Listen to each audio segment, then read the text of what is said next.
Alors dans cette leçon, nous allons voir comment faire des évidages ou ce qu'on appelle des poches ou des pockets dans le terme que Mastercam utilise. Alors je voudrais évider les surfaces qui sont ici, par exemple le triangle, le cercle et le rectangle. Je vous laisse peut-être un peu de temps pour faire le dessin vous-même ou prendre un dessin existant qui ressemble un peu à celui-là.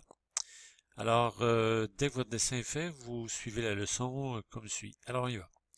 Alors, je vais faire des poches. Évidemment, juste avant, je dois choisir ma machine. Je l'avais déjà fait. Je choisis la Axis.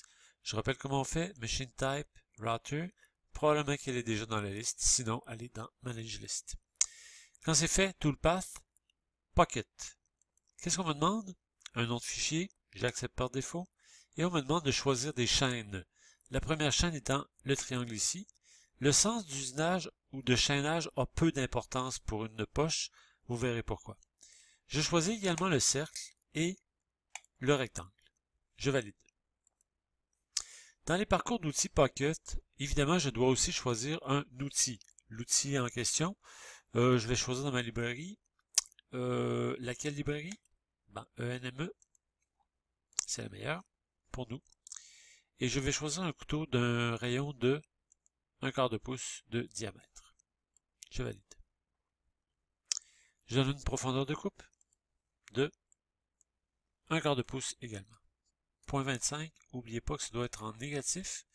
Et je suggère toujours d'être en absolu. Jusqu'à preuve du contraire, c'est le meilleur moyen d'arriver à nos fins. Je valide et on regarde ce que ça donne. J'ai déjà un premier parcours d'outils. Alors je suis allé rapidement, bien sûr, c'est que je voulais rapidement arriver à un résultat pour vous démontrer comment on peut vérifier notre parcours d'outils. Regardez ce que ça donne, mais dans une simulation un peu plus visuelle que le backplot traditionnel qu'on utilise avec l'icône suivante. Je vais aller faire le Verify. Mais pour faire Verify, au préalable, on devrait définir notre matière, ce qu'on appelle Stock Setup dans le langage de Mastercam. Et je le fais dans les propriétés de la machine en cliquant sur le petit plus, Properties, et Stock Setup. Apparaît cette boîte de dialogue. Dans Stock Setup, je dois définir la dimension de la pièce capable dans laquelle j'usine. Si je ne me rappelle pas les dimensions en X et en Y, je peux cliquer sur Select Corners. Ça me ramène à mon dessin et je peux définir ma matière en cliquant les deux extrémités de ma matière par la diagonale. N'oubliez pas de donner une valeur en Z également.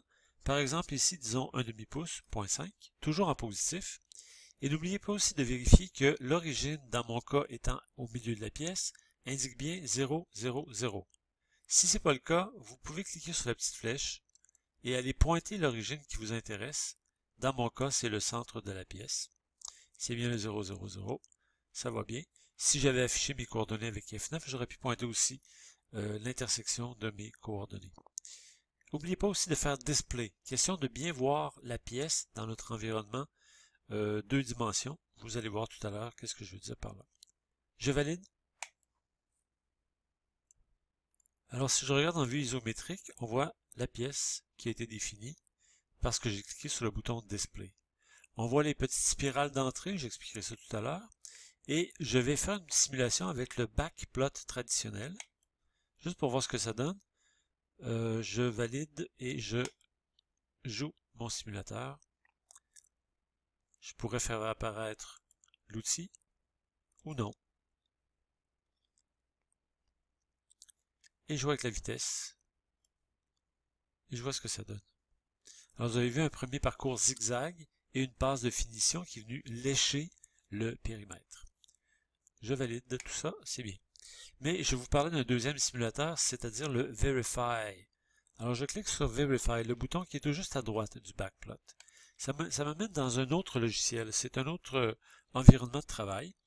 Ce n'est pas Mastercam qui développe cette application-là, c'est une application qui est achetée par Mastercam pour faire la simulation. Alors, ça ressemble étrangement à l'autre, sauf que c'est beaucoup plus visuel. Et si je clique sur le bouton Play, je vais jouer ma simulation. Encore là, je peux jouer avec la vitesse ici. Retourner au début, rejouer la simulation. Alors, c'est beaucoup plus visuel, les profondeurs sont fidèles. Et si je regarde en 3D, je peux me rapprocher. je verrai ce que ça donne. Et là, je constate quelque chose, bien sûr, ça me donne des coins arrondis. Probablement pour le triangle aussi. C'est normal, je n'avais pas pensé à ça tout à l'heure, mais c'est pas grave, on va arranger tout ça. Je note aussi qu'il y a un autre cercle à l'intérieur de l'autre. Je ne l'avais pas choisi tout à l'heure, mais on verra comment on peut faire pour l'ajouter. Je retourne à mon environnement en vue de dessus. Je commence par le cercle qui est ici. Comment je peux ajouter ce cercle-là? C'est-à-dire évider l'extérieur du petit cercle, mais pas l'intérieur. Toujours dans la géométrie du parcours d'outils, plutôt que de recommencer le tout, je peux toujours aller dans Géométrie, dans lequel je constate qu'il y a 3 chaînes. Si je clique sur le bouton Géométrie, m'amène justement à ma définition, ma représentation de mes 3 chaînes. Avec le bouton de droite de la souris dans la fenêtre blanche, je peux toujours faire plusieurs options, mais celle qui m'intéresse, c'est la première, c'est-à-dire ajouter une chaîne. Clique Add Chain, j'ajoute le cercle intérieur et je valide. J'ai donc maintenant 4 chaînes dans mon parcours, je valide. Mon parcours est dirty ou sale, je le régénère en faisant mon Verify. Et on regarde ce que ça donne en régénérant. Alors on voit le premier triangle, le grand cercle, et on voit que le petit cercle a été enlevé. C'est-à-dire qu'on n'a pas, parce qu'on a choisi le cercle intérieur, on n'a pas évidé l'intérieur. C'est normal, c'est comme ça que ça fonctionne, et c'est bien comme ça. Alors, qu'est-ce qui se passerait-il maintenant si j'ajoutais une chaîne dans ma géométrie, en cliquant sur Géométrie, bouton droite, Add Chain, et cette fois-ci, je prends le périmètre extérieur, le carré de ma pièce capable. Vous devinez probablement ce que ça va donner. Je valide. Et je regarde avec mon simulateur, toujours en acceptant la régénération. Et on constate qu'on évite l'extérieur de ma géométrie et probablement par conséquent l'intérieur du petit cercle. Donc les principes sont simples dans les poches. Qu'est-ce qu'on fait? L'usinage se fait à l'intérieur de la première poche, s'interrompt s'il frappe une autre frontière, recommence à une autre frontière, etc., etc., etc. Donc c'est la façon de faire des évitages, autant de l'intérieur des formes que de l'extérieur des formes qui nous intéressent. Voilà pour cette leçon-ci. On continue dans l'autre.